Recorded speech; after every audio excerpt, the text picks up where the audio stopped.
let's be real here. You're not doing the work.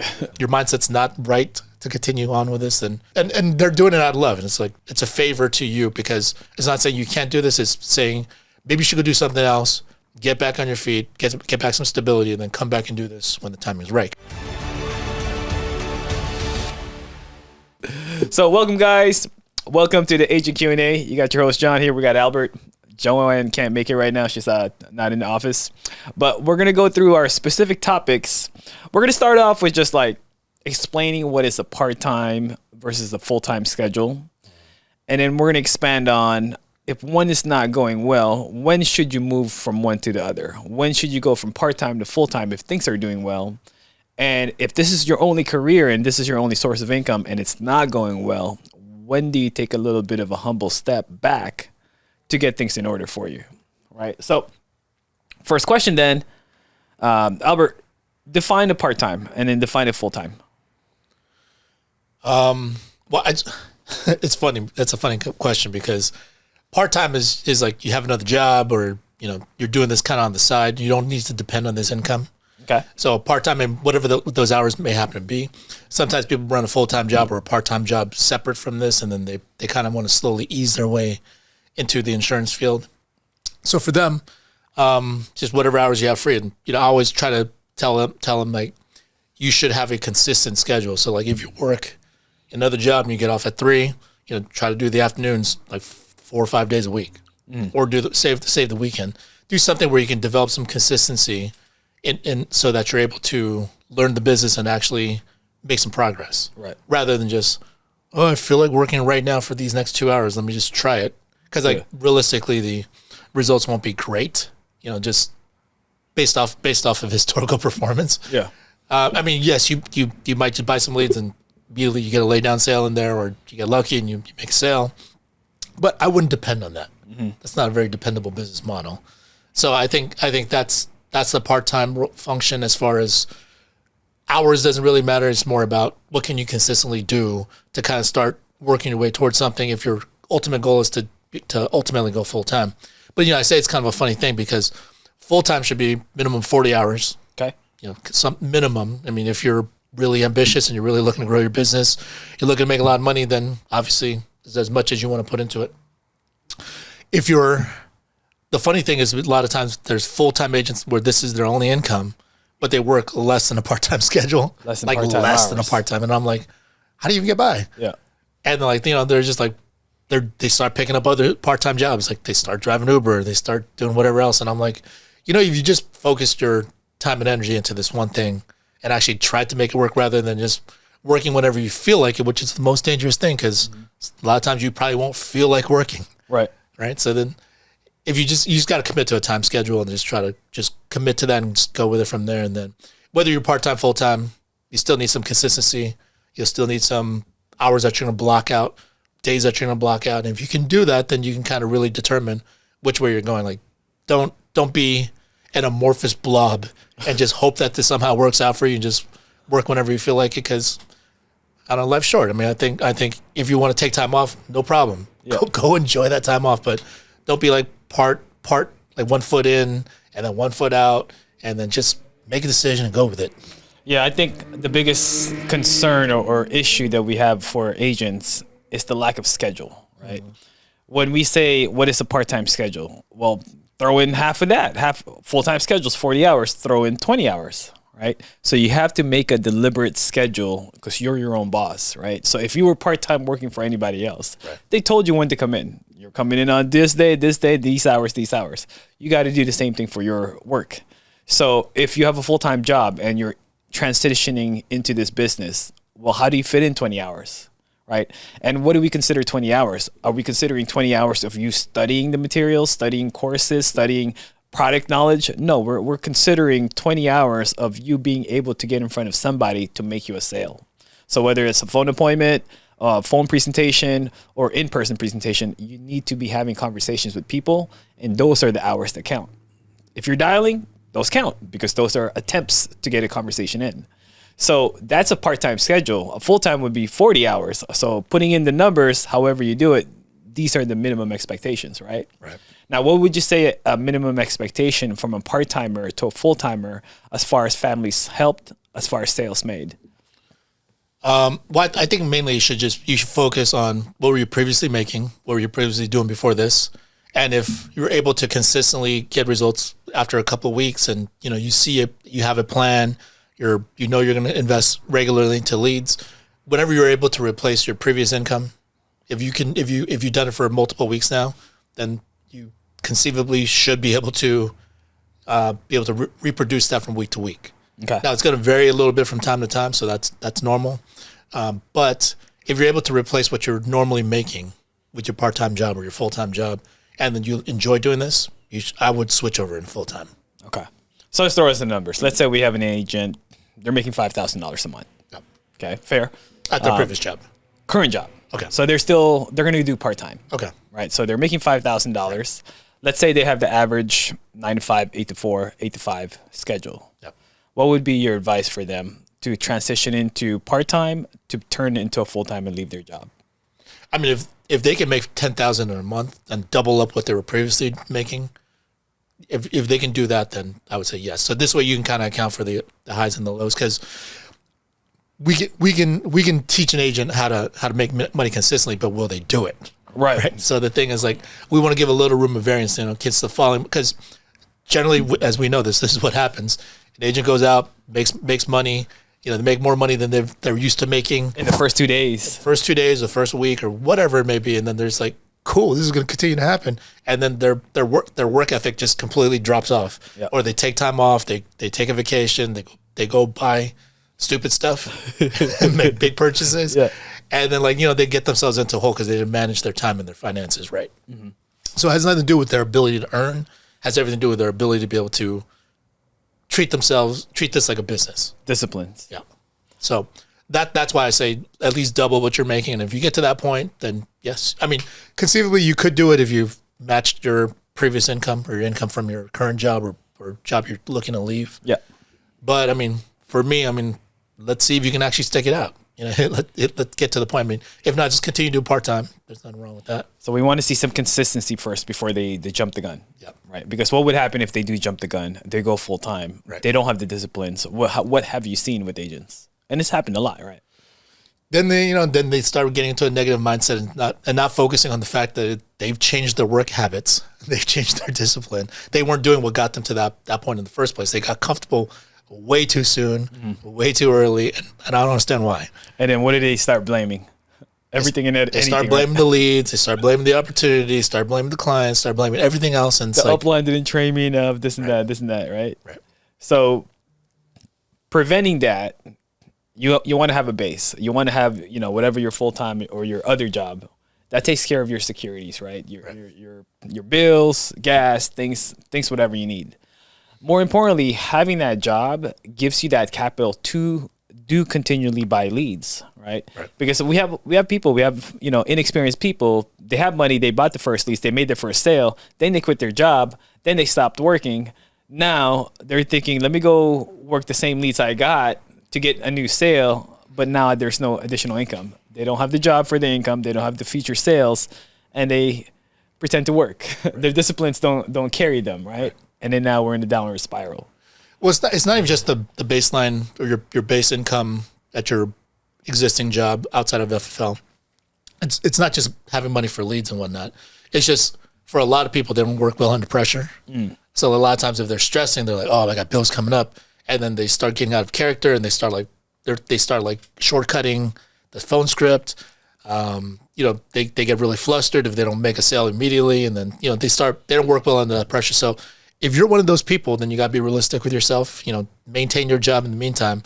Have an established baseline of income that is coming in, and then just continue to learn this business.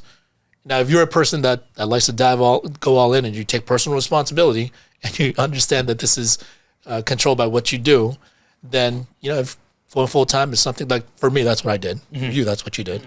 I just knew we had confidence in ourselves, so we had experience. Right. We knew it was going to make it happen. We knew we were going to make it work. I didn't know for certain how quickly it would happen. Didn't know for sure what the numbers were actually going to be, but we knew that we were going to commit to this, and we are going to somehow make There's it. no option B for us. There's not. Okay. So let's say this happens. And we're nothing special, by the way. Yeah. Just want to say that. Just go to work. You have some good days, some bad days. We continue to go to work. Okay. We take some punches, but we continue to work because this is our livelihood. So we have a situation now. We have an agent. They're full-time. This is the only thing they're doing. Yep. When do you take the step back? When do you humble yourself? Would you give yourself 10 days, a week, 2 weeks, 3 weeks, a month, 2 months until you finally start realizing maybe this isn't working out, maybe this is not for you, or maybe you're missing some entrepreneurial skills, some sales skills, some discipline skills, where you need to take a step back and actually get a job? And assuming this person has no cushion, no financial cushion. I mean, yeah, probably either before they go completely flat broke or they're about to be completely flat broke. I mean, if you have that little bit of cushion, you have support from your family or savings or whatever it is, and you have a little bit of time, then yeah, you could potentially ride it out if you're committed to this. If you don't have a cushion, then I mean, look, as much as I believe this can work for anyone that actually really applies themselves and is open-minded and is willing to be coachable and continue to learn. Because if you're stuck doing the same stuff that didn't get you any results and you continue to do that, I mean, it's not really going to change. Right. But if you're open-minded and you're really open to coaching, you're willing to ask for help, you're willing to put in the time, and you have a right mindset for it. Yeah, I mean, I think that you can get some results out of it because people will want to help you. Yes. In those situations. If it's someone that is continuing to do the same things over and over again, and then like they reach out for help, and the people that are in position to help them are like, okay, we need you to try this, and then they're not really applying it, or they just everything you tell them, they're just like, that's what I've been doing. Right. And I'm like, no, you haven't, clearly, because if you had, the results might be a little bit different. Right. Right. Or I mean, like, it just doesn't make any sense because like we've all been through that, and like it's like if you applied yourself, you should get something out of it. Mm-hmm. Even if it's not the type of results that we had hoped for, but you should get some type of progress. Mm-hmm. But if that's not the case, then it's like maybe you're just not applying yourself the correct way right now. And then especially if your back's against the wall and you're financially, you don't have any help and no cushion, you should probably go look for a job in that situation. When should you say that? When should, as a manager, to say like, dude, I mean, we run into some situations where an agent will start saying, I'm out of gas. I'm going to have some issues paying my bills. I'm going to have an issue paying with my mortgage or my rent or my car note. When do we say you can make one sale? Excuse me. You can make one sale and it can happen overnight, or do we take the step back and say, hey, look, you don't want to put yourself in the back against the wall type of situation because you don't know how to perform in that pressure? Well, for that one sale. Now the thing is, if they've been working leads and they've been making progress, and they got something in the works, and they have leads to be able to work, I would say if you got that one sale, go with that, because the thing is that could change things. So immediately take that money you make and don't go and pay your bills, reinvest back into more leads, and you continue to do that work and just put in more work and then just keep stacking it from there. Now, if that one sale comes from like, oh, I could write myself up again, or I could write up a family member or something. It's a Band-Aid. Then don't do that. Yeah. Because the thing is, like, that's done strictly out of desperation. And if it's done out of desperation, then when you get paid that commission, more likely than that, you're gonna make another desperate move with it, and you're gonna go and do something that's not really feeding back into this. So you're actually just digging a bigger hole for yourself. Yeah. Because that debt's not gonna go away. And you didn't gain the skill or the knowledge or the ability to continually make that sale. Not only did you not gain the skill, more importantly, I think mentally you've actually just weakened yourself in that situation, because you're like, what's the easiest way out? Even if it's not a legitimate sale, even if it's not something organic in which I can reproduce this going forward, it's just more like, what's the shortcut here? What's the fastest way out of this thing to just get to the next day, and then afterwards you're back in the same position, and you're probably going to continue to make desperate moves. Yeah. And it doesn't really help you improve as a person, doesn't help you improve as a salesperson. So that's why I'm saying that situation, yeah, you should go find a job. Yeah. When you start cheating, man, you start cheating yourself. You start finding shortcuts. You find a new patch. It's a downward spiral again, because now you're not getting better. You're learning to cheat, and you're cheating yourself in the system, and it's going to catch up to you one way or another, because these fake sales, chargebacks will hit. Right.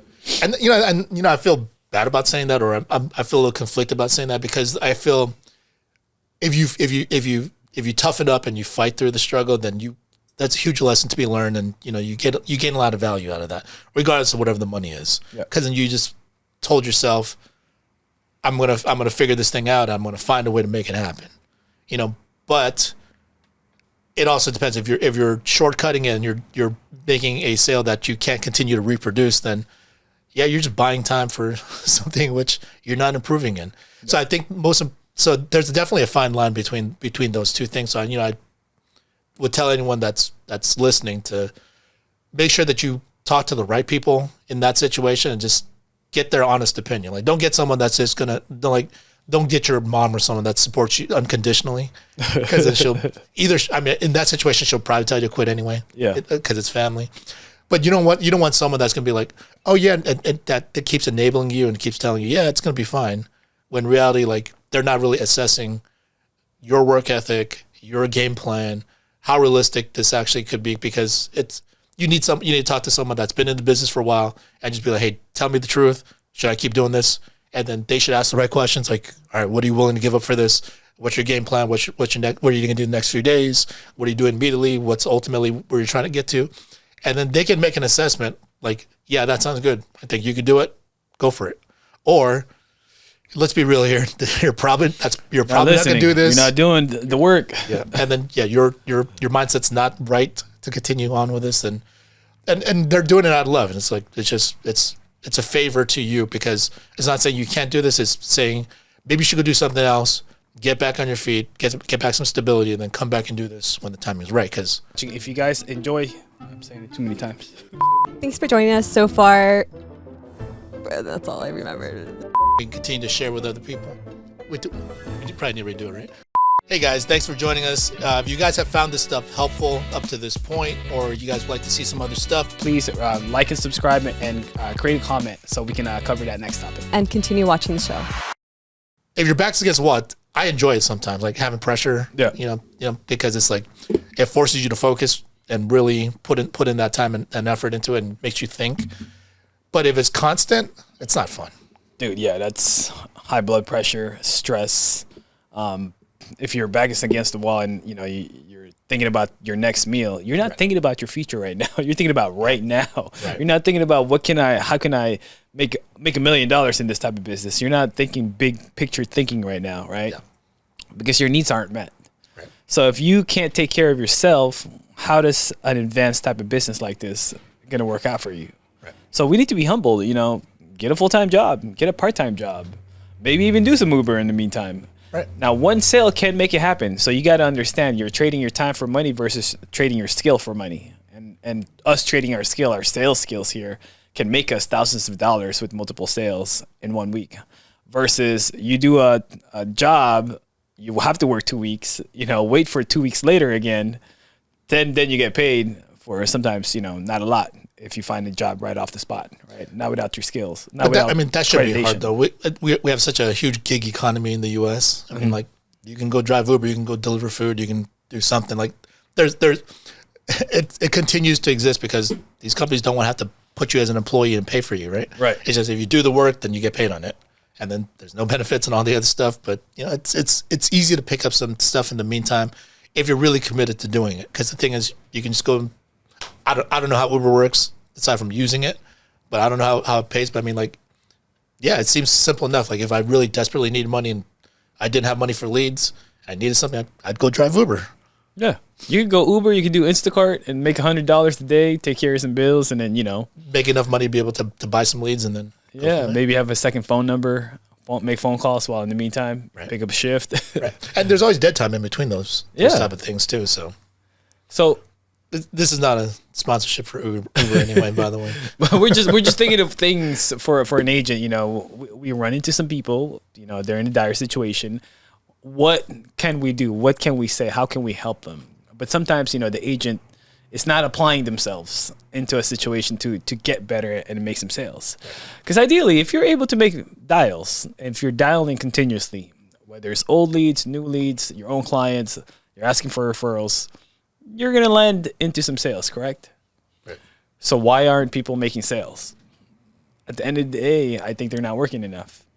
Or, I mean, they might be they might be doing stuff actively. They might be actively trying to do stuff, or they feel like mentally they're working. But then the thing is, it's not effective work because their back's against the wall. And then there's kind of just going through the motions. But look, I mean, at the end of the day, what we do is we help people that need our product and services, right? Right. But if you're so concerned in that moment because financially you're in a bind and there's a time pressure against you for something, and then like the whole time you're going out and you're just pressing to try to make a sale so you can figure out your next meal or pay your bill or whatever it is. So you're not really putting the client's interest at heart first, right? So like it's particularly damaging in that situation, because if you press in that situation, let's say your judgment's off and then you end up pushing a bigger sale than the client can afford, or you're not identifying their needs because you're so concerned about, I need to make the sale. Yeah, we call it the commission breath. Right, right. So then at that point, you're not serving the client. Yeah. They may cancel anyway. Then you're gonna experience a chargeback. So no one's helped in that situation. You got to be able to help yourself first before you can actually help anybody. So I mean, in those situations, yeah, I would say probably go get a job. Yeah. And in the mind state alone, are you taking care of that client, or are you taking care of yourself, like what you mentioned? Who needs it more? Do you need the sale more than they need the coverage? They got to have the coverage. They want to have the coverage more. You have something more to offer than them offering you their paychecks so you can get paid, right? Their checks. I was actually listening to a podcast yesterday with Alex Hormozy. I think it was him, but he was talking about the best way to position yourself. Oh no, I think it's Jordan Peterson. Okay. So the best way to position yourself for sales is if, actually I mixed it up. I don't one of those two. Some cool guy. Well, Alex Hormozy does the leads, so it might be him. I mean, but Jordan Peterson was talking about sales and something. I don't know. I was going down the rabbit hole. Okay. But Somebody said something. Somebody said something cool, and I'll get to the point. And the pointy thing was they're like, if you want to position yourself to be able to make a lot of sales, and I know this is to be true because this is my selling style, you have to be indifferent about the results. Like, you're good either way. Yep. Like, your job is just try to present them with the best options available for them, and then you're good either way. It doesn't matter if they take it or not, because you still got more people to help. You're still going to continue on. If they get it, you're not going to retire. If they don't get it, you're not going to quit. That comes across to most buyers, right? So if you're pressing, then people see it. People can hear it in your voice. People can feel that energy. But if you're truly in a position, and sometimes like maybe you're not truly in a position, but if you're just such a professional, you've done it for such a long time, and you're able to just present the options, be indifferent about whether they get it or not, more likely than not, then they're going to actually look at the value rather than focus on you. Mm-hmm. Right? Think of it like my good analogy of that is it's like a car mechanic. If you're a great car mechanic, right? Yep. You got a buddy that's I got a great mechanic. You have a lot to service. You have a lot to give, right? And people will come in with a lot of problems. So similar to our business, they have funeral issues, cremation, burial they want, or a big mortgage to take care of. They have problems. So you got to come in like the car mechanic saying, okay, I'm going to assess your problem. I'm going to provide a solution. This is the solution's price. But they're indifferent to when the client says, I can't afford that. Well, get out of the line. I got other people to help. You got to be so indifferent. It is the price. I can understand you may be my client or you may not be my client based on your financial situation. I'm okay with you not buying because I got the next client on board. Right. But if you don't have that mentality because you're so, destitute in a situation where you need the sale, you'll say whatever you want to get that sale, right? Right. So think about your mind state, I guess. How are you working? What is the goal that you're working at?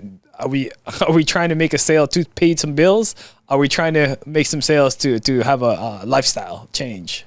Right. Right. But I mean, even going with that, I mean, with the whole mechanic analogy, shout out to Wilbert, by the way, Euro Car Clinic in Signal Hill, Long Beach. Yeah. But the thing is, like, even the psychology of a client, like let's say you go into a mechanic shop, you go in and like it's booming, like every bay is like occupied and there's cars lined up, the whole place is like busy, and then you're like, you walk in, you're like, I'm at the right place. They must know what they're doing. They have good business. These clients must be coming back. They must be getting referred. Must be for a good reason. Good customer service and everything. Yeah. Right. And his place is spotless, and so you can see all down to the detail. Like everything's just like takes pride in what he does. Seems like a real professional. He has like people that greet you. Like treats it like a whole, like it's like a dealership experience. Okay. And he's my good buddy, so he's taken a lot of time to actually curate and develop all this because he put so much thought into it. But if I walked into a mechanic and I needed some work done to my car, if I walked in and it was just empty, it was just dirty and dingy, and like there's like no cars in the bays, and the techs are just standing around just twiddling their thumbs, and I'm like, am I at the right place? Because I feel like this place is going to rip me off, or I feel like this place is so desperate, like they're going to upcharge me for stuff because they need the business, or there's a reason why all these bays are empty because they probably don't do good work. Right? I mean, it's like psychologically, doesn't that make sense? Right. So I mean, if you're an agent, if you're desperate, I mean, you come across that way to your clients, if you're like, hey, I can call you back anytime. I'm always available. Call me anytime. Like, it's just like, just give it up, man. You're not busy enough, man. I don't give it up. But I mean, stop that approach and figure it out and get better. Like, it's just, that won't work. Yeah, it makes sense because I remember when I stopped by at that shop, it was appealing. Like, you take care of your car, you're waiting on the lobby.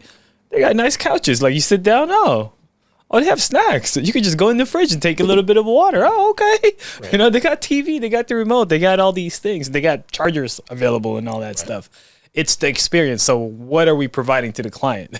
Are we providing the commission breath experience? Or are we providing a good problem-solving experience, right?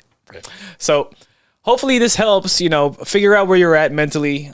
Are you part-time? Are you full-time? Are you committed to part-time? Are you committed to full-time? Okay, and then ideally, you want to look at your numbers. Look at your family's helped. Look at your hours done and created. And if you don't have that, if you have a lot of empty schedules, there's something to look at and to investigate. And give us a call. Find out what we can do to help you out. Sometimes you might need to come into an office. I think that really helps out. Like when we come in here, we stay productive. Even though we still have some dead time, we still have a lot of fun. But we hold each other accountable, and I'm like. Sometimes, I'm like, I should get back to work because, like, if these guys come in and see, like, I'm messing around, like, it's stupid use of my time. Mm-hmm. So, like, there's that little bit of accountability, and from this whole thing that we're talking about, I mean, like, I'm not telling people to necessarily quit. Some people probably should. Yeah. But overall, I'm saying this from a place of where I care about what happens to you. It's not just because, like, hey, you're a bum and you shouldn't be on the team. It's more like, all right, let's actually evaluate the results and let's actually evaluate your position, because I think sometimes, yes, people get into a dire straits based off of unforeseen things, and that's normal. But if it's a pattern of things that continue to happen over and over again, sometimes it's your decision making overall in life, and sometimes that really needs to be evaluated. Sometimes, and I think most of the time, it's usually people just don't have the right plan, so they run through the motions, they don't see results, and then they start feeling some type of way about the opportunity, when in reality it's like, why? Like, if you actually like objectively took a step back and looked at your day-to-day actions and looked at your plan, you'd probably be like, yeah, this is stupid. This is a waste of time. It's like, but you're making that plan. Right. So you got to be realistic with yourself. And, if you need advice, or if you say, like, whatever, these two guys are full of crap, like, they don't know what the hell they're talking about. I'm a victim. That's fine. I'm go ahead and quit if that's like the best move for you. But I think most of the other times, I think it's just like, you should just reach out to someone you trust, reach out to someone that's actually looking out for your best interest, whether it's working at that organization or them telling you to leave. Sometimes might be the right move, because it's looking out for you based off of your current work habits, work ethic, and mindset. Right. We build our relationships with our downlines, and then when you look at it, it's like, dude, I would look at an agent and say, okay, well, you have a family, you have a kid, and I know I can see the numbers you haven't written in the last 2 to 3 weeks. Right. What are we doing? I hope you have another job going on. I hope you're making money elsewhere, because if not, I know you're not making money here. So where do you think I'm going to come from? Hey, you can do it. You can still work. I would tell you, hey, take care of your family. Go get a job, because things aren't happening right now. You got to bounce back. I don't know. We're trying to sign off because we keep extending this, but the thing is, like, when the people say, like, they've had like no results for a while because of their game plan sucks, or they're not putting the actual hours, or whatever it is, and then all of a sudden they come in gung ho. They're like, I got to make this thing work. I'm gonna do this. Like, my first question is always like, all right, what are you gonna change? What do you do different? And they're like, well, I'm really going to work hard this time. And I'm like, so are you admitting you haven't been working hard before this? And they're like, no, I've been working. It's just whatever hasn't worked out. I'm like, so you saying you're going to work harder without an actual game plan? It's not really a recipe for success. It's a 5-minute motivational pitch talk to yourself, right? Without any clear path. It's a feeling. It's not an actual business model or business plan or anything that can actually, improve your results. It's just like you get this emotion. Just think like I'm magically going to make a change, but you have to ask yourself, what's going to change this time around? What's going to change from this point forward? And more importantly, what am I going to change? Right. Because if you're not going to change, then realistically, it's probably not going to work. Yeah. And even to add to that, what am I going to change and what am I going to give up? Because you're definitely probably filling something else within those time gaps. Yeah. That's not productive to your work. And for the people who say, like, I've done everything I can. I've done everything. And I'm like, no, you haven't. Because even the moments in which we all have achieved at our highest levels, I mean, like, I've never felt like, wow, I did everything I could. Yeah. Like, it's always like, I've never felt like, I did 110% of my work. Right. I mean, sometimes I feel like I did up to my capacity at that moment, but by virtue of getting to that point, I've leveled up, and I now I know, I can also go this direction, I can do this, I can do that. So like you're constantly growing if you're actually doing the work. Right. So investigate, look at your, take an inventory of yourself, where you're at. Do we need to go up now? Do we need to level up? Do we go from part-time? We're getting some results. Let's go to full-time. Or do you feel like I'm considered quote unquote full-time, but I'm not getting the results? I need to go part-time and I need to have a second job. Let's figure that out. Talk to your upline. Give us a call. Hopefully this helps you guys out. We'll see you guys next week. Follow us on FFL Elite Clips on YouTube. Like and subscribe. Be honest with yourself. Hey guys, thanks for watching. If you guys want to subscribe, click here. If you want to watch the next video, click here.